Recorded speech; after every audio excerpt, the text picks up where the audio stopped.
دا د لوګر مرکز پل علم اړوند د کډوالو ښارګوټي کې له شمس المدارس څخه د قرآن کریم د 8 کسه حافظانو د دستاربندي مراسم دي چې د لوګر د ځینو ځایي مسؤلینو ترڅنګ پکې ګڼو دیني عالمانو او سلګونه سیمې اوسیدونکو ګډون کړی و. په راته مهال دیني عالمانو د قرآن کریم پر ارزښت او فضیلت خبرې وکړې او حافظانو ته سپارښتنه وکړه چې اوس دې په خپلو کلیو او بانډو کې د تدریس له لارې د قرآن کریم خدمت ته مخه کړي. پورته به د جنت ویزې داخليږي او جنت ته به ځي، ځکه هر حافظ د لسو کورنیو شفاعت کوي.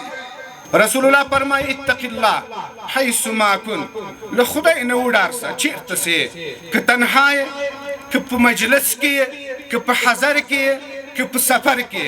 دوی همداراز د قرآن کریم زده کړه او تلاوت د مؤمنانو وجیبه وګڼله او ټینګار یې وکړ چې د دې الهي کلام په احکامو او خبرو عمل د دنیاوي او اخروي نیکمرغۍ لامل ګرځي. دغه شرافت، دغه عزت، دا احترام او قدر پروردگار پر اجازل کې دوی ته وربخلی، دوی ته وربخشش کړي چې دوی په سونه کې د قرآن 16,600 آیاتونه د دوی په سینه کې راجمع شوي دي. الله تا جل جلاله د حافظ او علمنا بهترین معزز او ډیر محترم خلق نسه مگر دا علماء او حفاظ کرام دي. په شمس المدارس کې دا مهال 200 طالب العلمان پر دیني زده کړو بوخت دي چې له ډلې 8 کسه د قرآن کریم له حفظ فارغ او د دستاربندۍ مراسم ترسره شول.